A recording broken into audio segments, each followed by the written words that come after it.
ఇంకేంది ఇది మహారాష్ట్ర జ్వలన. భారత్కు దూరమైన రష్యాతో సంబంధాలు దెబ్బతిన్నాయి. ట్రంప్ గాని వాక్యాలు చూడరావు. ఎవడైతే కాలాల కజడి కింద పడేది అనుకుండో ఇలా ఇండియాలో అమెరికా వస్తువులు వాడకం తగ్గించాలనే ప్రయత్నం దేశవ్యాప్తంగా యావత్ దేశ ప్రజలు పూనుకున్నారు. సో ఏదైతే అమెరికా నుంచి ఉత్పత్తి జరుగుతున్న కంపెనీల ప్రొడక్ట్స్ ఉన్నాయో అవి వాడడానికి ఇంకడుగు వేస్తారు. ఉచ్చవుతుంది ట్రంప్ గానికి.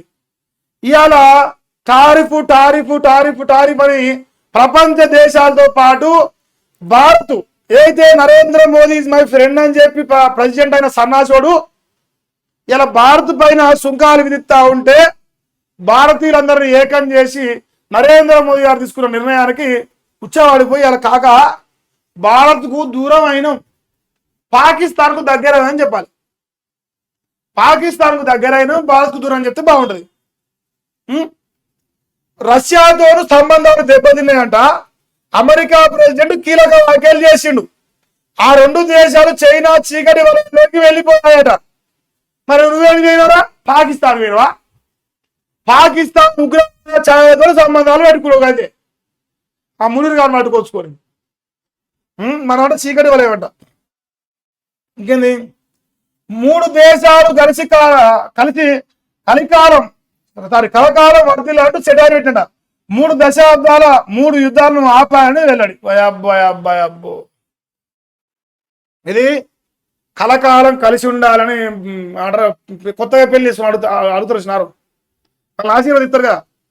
సో అట్లా అమెరికా రష్యా చైనా అంట కలకాలం కలిసి ఉండాలని చెప్పేసి ఆశీర్వదిస్తాడు ఒక దరిద్రుడు కాకపోతే తిన్నింటి వాసాలకి పెట్టి అసలు అనవసరంగా తీసుకుపోయి నేను ప్రెసిడెంట్ చేసి అలా బాధలైపోయింది.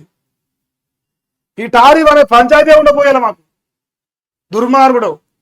ఇలా వీడు ఆయన బాధ ఏంటంటే చైనాతోని భారత్ మాట్లాడతాను కలిసిపోయే ప్రమాదం కనిపిస్తాను.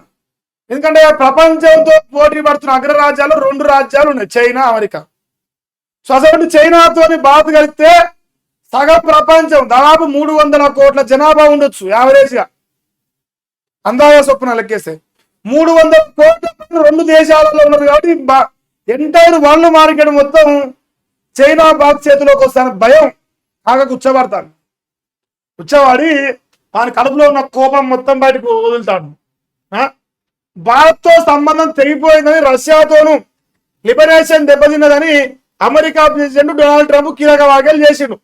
ఆ 2 దేశాలు చైనా చీకటి వలయంలోకి వెళ్ళిపోయాయని అన్నారు. ఆ రెండింటితో పాటు చైనాకు ఉజ్వల భవిష్యత్తు ఉండాలని కోరుకుంటున్నట్టు సెటైర్ విసిరారు. షాంఘై సదస్సులో మోదీ పుతిన్ జిన్పింగ్ ముగ్గురు నవ్వుతూ మాట్లాడుకుంటున్న ఫోటోను ట్రూత్ సోషల్లో షేర్ చేస్తూ ట్రంప్ ఈ వ్యాఖ్యలు చేశారు. మరోవైపు టెక్ దిగ్గజాలతో వైట్ హౌస్ లో జరిగిన సమావేశంలో ట్రంప్ మాట్లాడుతూ ఇప్పటి వరకు విదేశాల్లో పెట్టింది చాలు, ఇక స్వదేశానికి వచ్చేయని పిలుపునిచ్చారు. ఆ పని చేయరు. ప్రపంచ దేశాల్లో ఉన్న అన్ని టెక్నికల్ కంపెనీలు అమెరికాకి వెళ్ళిపోయి బతికి బట్టగడితే మీరు ఆడికే గ్రేట్గా బతికేది మొత్తం ప్రపంచ దేశాలుగా ప్రధానంగా చైనా భారత్ మీదనే. ట్రంప్ గారికి ఉచ్చ పడతాడు కొడుక్కి. నిన్న దాకా టారిఫ్లు అని ప్రపంచాన్ని మొత్తం ఆగమాగం చేసిన దరిద్రుడు ఇలా ఆలోచనలో పడ్డాడు. మనల్ని ఆశీర్వదిస్తాను చక్కదనం పాడుగాను. ఇంకేందా ఇదొక వార్త చూడ రాష్ట్రానికంట సుస్థి అయిందంట. విజృంభిస్తున్న వైరల్ ఫీవర్స్ ప్రతి 10 మందిలో 2కి జ్వరాలే ఉన్నాయంట. సర్ది దగ్గు ఫీవర్ తో హాస్పిటల్ కు క్యూ లైన్ కిక్కించిపోతున్న ప్రభుత్వ ప్రైవేటు హాస్పిటల్స్. ఆగస్టుతో పోలిస్తే 40% పైగా జరిగిన జనరల్ ఓపీ. 100ల్లో డెంగ్యూ టైఫాయిడ్ కేసులు. వర్షాలు వాతావరణ మార్పులే కారణం అంటున్నారు డాక్టర్లు. దందా ఫుల్ జరుగుతుందంట హాస్పిటల్కు. అంటే ఇక్కడ మనకు ట్విస్ట్ ఉన్నది. ఆరోగ్యశ్రీ సేవలు నిలిపివేస్తున్నారని నేను మన దాకా వాడతాను. బిల్లులు కట్టలేదు నిలిపివేస్తారని ఆ జోలికి వస్తలేదు. ఎక్కడ నిలిపేసిరా నిలిపేయలేదా దాని సంగతి ఏంది, దాని బిల్లు కట్టిరా కట్టలేదా అనేది తెలియదు. నాకు తెలిసి ఈ జ్వరాలు ఈ బాధలు ఈ రోగాలు పోయినాక ఆరోగ్యశ్రీ ఏం అమలు కాదు. గవర్నమెంట్ అవగారు పెద్దగా పోరు, ప్రైవేట్కే పోతారు, పైసలు ఫుల్గా వసూలు చేసుకుంటారు ప్రైవేట్ వాళ్ళు. అప్పుడు ఏం తెలుసా, ప్రతి ఒక్కరు ఒక్క నెల గవర్నమెంట్ హాస్పిటల్లో పనిచేయాలి అని ఒక పద్ధతి డైలాగ్ చెప్తారు. కానీ లక్షలు లక్షలు వసూలు చేసి అలా సంపాదిస్తారా, 40% పెరిగిరట. చూసుకో, ప్రతి 10 మందిని 2 రట రోగిస్తులు, ప్రతి 10 మందిలో 100 కాదు. పోనీ ఈ రాజ్యం పేరు ఏం పేరు? ఇందిరమ్మ రాజ్యం. మరి వైద్యంలో తెలంగాణ రాష్ట్రంలో ఏమన్నా ఫాయిదా ఉందానా? దామోదర్ రాజనరసింహ గారు గవర్నమెంట్ దవాఖాన ఏమైనా ఉందా? నీవు రాని విద్య సర్కారు దవాఖానకు కాంగ్రెస్లోని రాజ్యంలోని ఊర్లలో ముసలవాళ్ళు అంటారు. నాయన మీరు రాజ్యం పాడుగాను.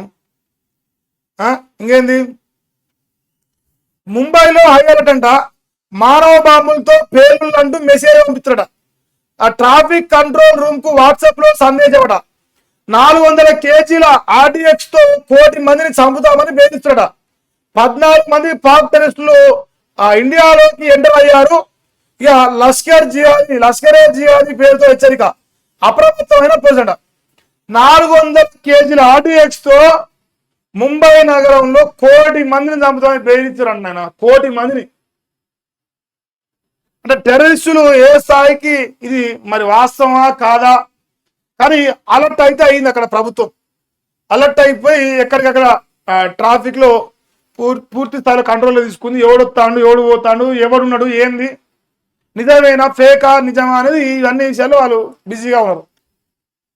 మరి దేశవ్యాప్తంగా ఈ టెర్రరిస్టులు ఎక్కడెక్కడ ఏం చేద్దామని అనుక్షణం ఎదురుస్తారు. మరి నరేంద్ర మోదీ గారు ప్రొటెక్ట్ చేయాలని చెప్పేసి దేశ ప్రజలను కోరుకుంటారు. ముంబై నగరానికి బెదిరింపు వస్తారంట.